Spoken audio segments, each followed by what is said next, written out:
Welcome to another episode of the Neoliberal podcast. I'm Renaldo McKenzie, and as promised, I have with me the president of RDJB Lending, my paternal line brother. I call him LB3, Raymond Dingle Jr. Thank you. Oh, yeah, man. Welcome to the show, Raymond. Thank you. Thank you very much. What's up? What going? And let's do. And recently, we just celebrated. 12 years. Yes. 12 year we pledged spring 11, and we all gathered, Hugh and Maurice and some of our other brothers. But I promised that we were going to talk about the lending industry because he is a guru when it comes down to lending. And just before I begin the show, I just want to say to you, at the beginning of the year, at the beginning of the year, many industries, including the lending industry, were re-evaluating the way they work and changing their internal processes, marketing channels, pricing models, and in some cases, even their target audiences. That has intensified since a trio of bank failures upended the banking industry. Surveys from the Federal Reserve and the private sector shows that money is getting harder to come by, with increases in interest rates and the Fed's attempts to mop up liquidity.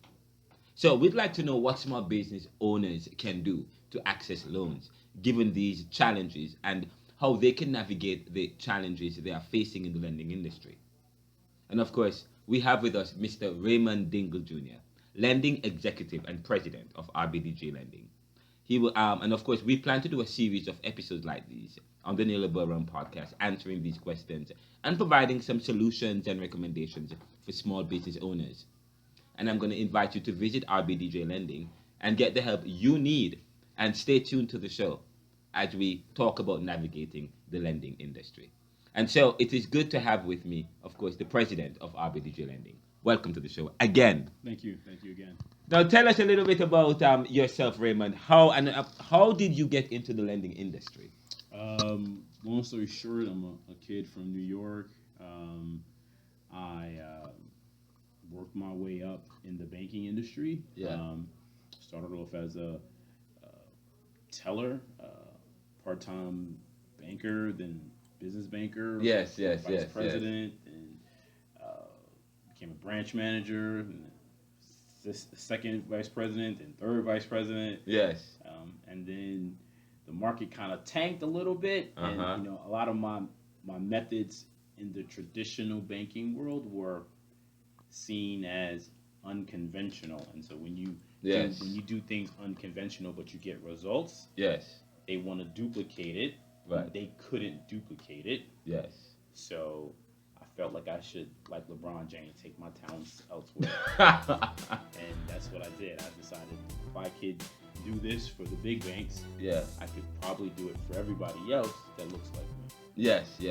And to be honest, when I spoke with persons about when I actually advertised getting a phone call, but that's fine. When I actually advertised that we were going to be interviewing you and doing a show about this, there have been many people have been reaching out to us wanting to know more. And of course, so this is quite imperative that we do this show. So in terms of what's going on in the lending industry and how you were able to, first of all, was it difficult for you to start your business? Because and when did you start it? Started RBDG Lending. So I started that company 2016. Okay. And was it difficult? Very, very much so. Yes. There was a lot of trial and error and a lot of nights and weeks and months where no income came in. I had a lot of transitional skills, so I was able to, get other jobs in between just to make sure. Yes. But ultimately, my main goal was, trying to build up my clientele base. Yes. And I always felt like if I could get my first loan, everything would be a snowball effect. But it took me like 8 months to get my first loan. Yeah. Okay, that is. I have a business. I have a business. We've been talking about it, and we're bringing him on board as a partner, as an advisor, because I need advisors. About my business. I've been struggling to get the capital I need, operating capital, especially. In fact, I just got off the phone with somebody who wanted to do business with my books. They were interested in the book Neoliberalism, but I said to them, to be honest, there is a market for my book. I just don't have the capital. I mean, it was reviewed as an erudite analysis by the best, and there is a potential for it to do well, but I just don't have investment anymore, especially when you don't have credit as well. So I mean, were those? And so I did ask him, what do I need to do? Of course, he provided me with 8 different banks, because what I was finding is that when I apply for loans, business loans, they are always asking for my personal information. Of course, my personal credit is not very good, so of course, that's always the issue. And of course, you said to me, there are banks that's willing to, if you have an EIN, you can apply for loans from these banks, and you don't need to give them. Absolutely. They don't necessarily require any personal information, no personal guarantees. Yes. These are institutions that are out there that'll lend money specifically to your EIN, and these are programs that are readily available to anyone and everyone. Yes. They're just not advertised. I'm going to say again, they're just not advertised to everybody. Yes. Especially in minority communities, they're not advertised at all. Yes. Yes. Sorry, let me just turn my phone off. We're both getting calls. Yes, sorry about that. Let me turn this phone off real quickly. So that this is very important. The issue. So there are ways that people can access funding if they have small business, if you have an EIN. 100%. Okay. But the way in which that people are going about this is probably wrong. Yeah, I mean, not necessarily wrong, but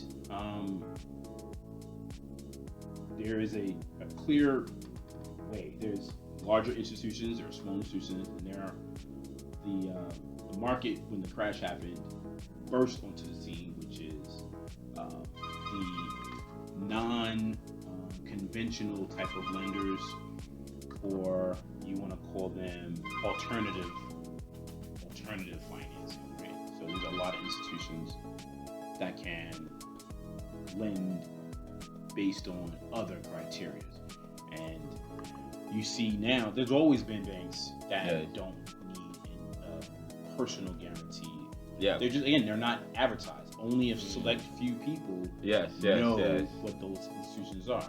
Okay, and we're not going to ask you what those, maybe you could give us one, but I can give you one. Give us one of those. One. Listen, guys, we want you to do business with RDJB Lending, and I'm telling you, he provides great advice, but give us one of the institutions that people can do. So one crazy institution is called KeyBank. KEY, right? So KeyBank. Okay. And Red Key, the logo is a Red Key. Yeah. They offer business, credit card, line of credit, and a loan. You don't need any income. Yes. And they go off for your EIN. Okay.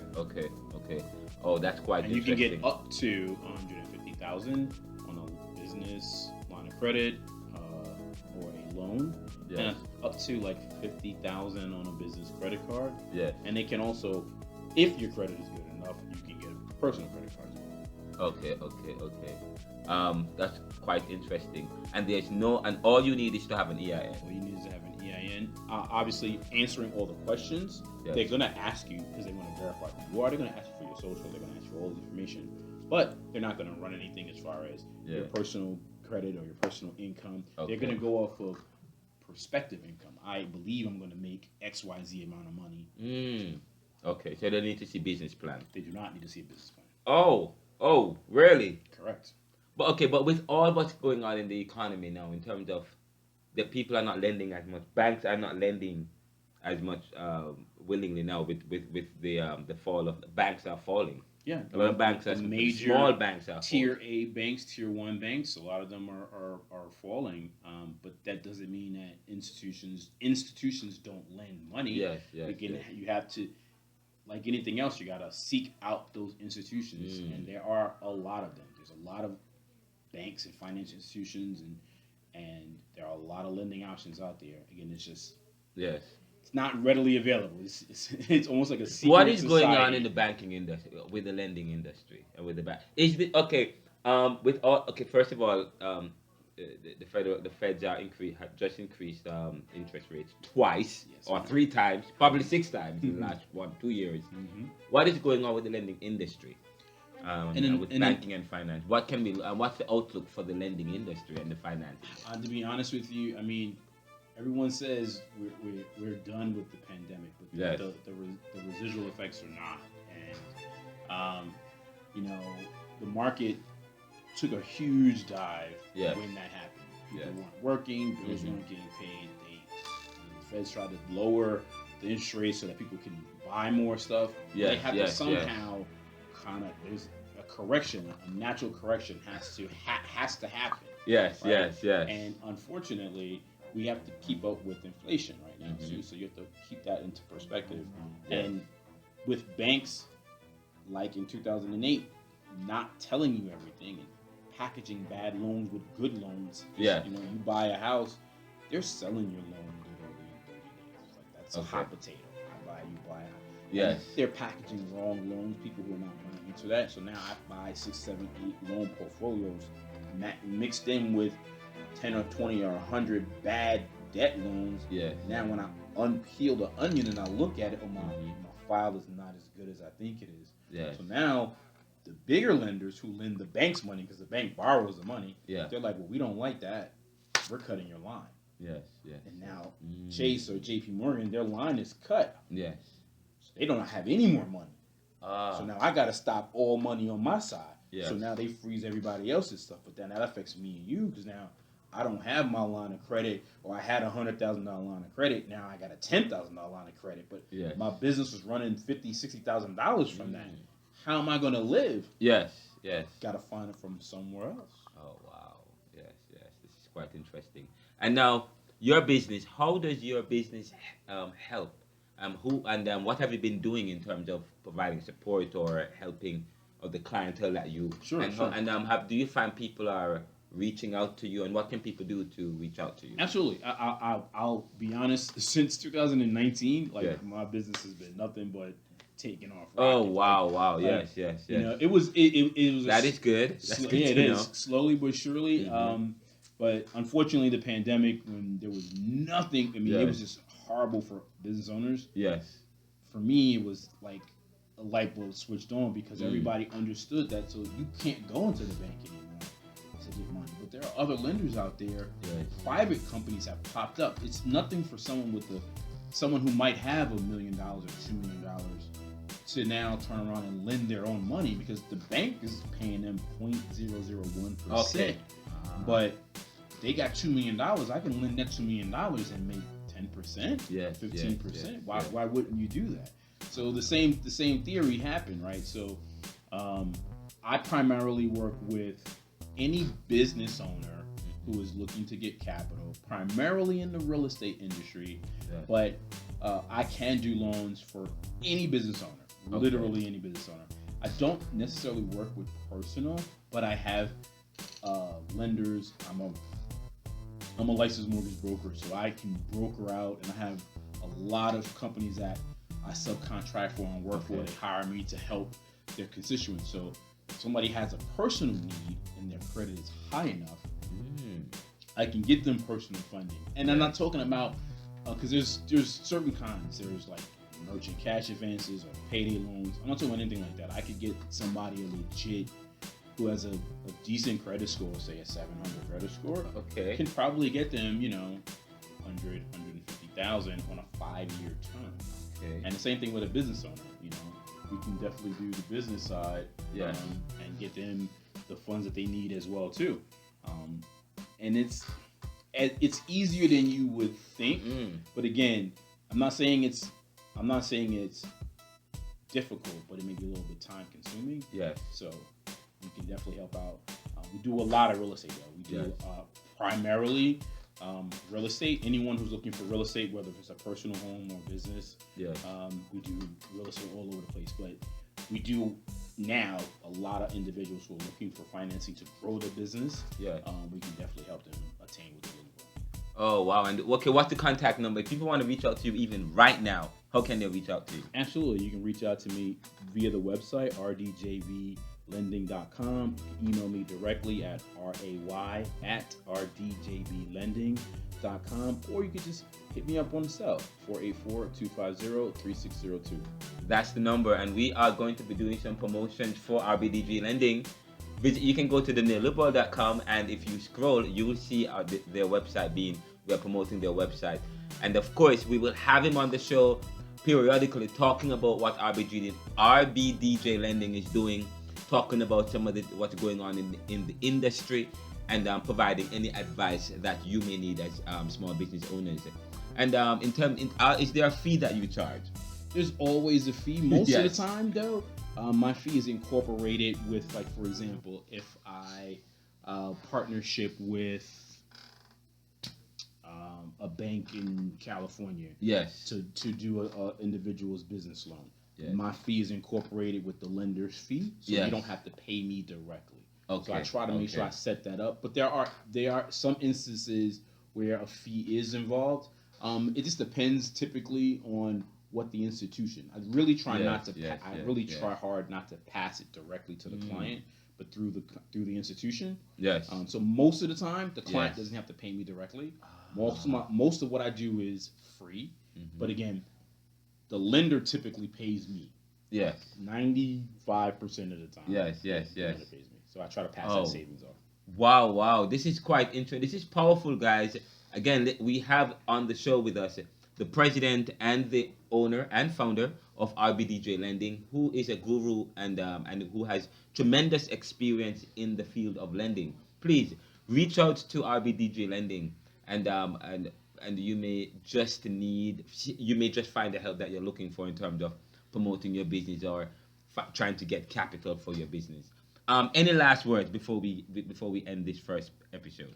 No, I would just say that if anyone out there looking to start a business, they have an idea, it's imperative, that you do so.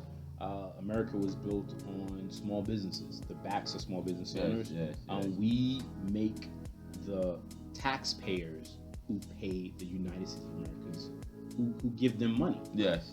If I'm a business owner and I employ 7 people, that's 7 more people that the U.S. government now has that pays them taxes, that pays them money. Yes. And then the government in turn will give me, the business owner, Yeah. the biggest tax breaks. I don't have to pay my, the big tax break. I can write everything off, and then I'll pay a small portion of what I make, 10%. Yes.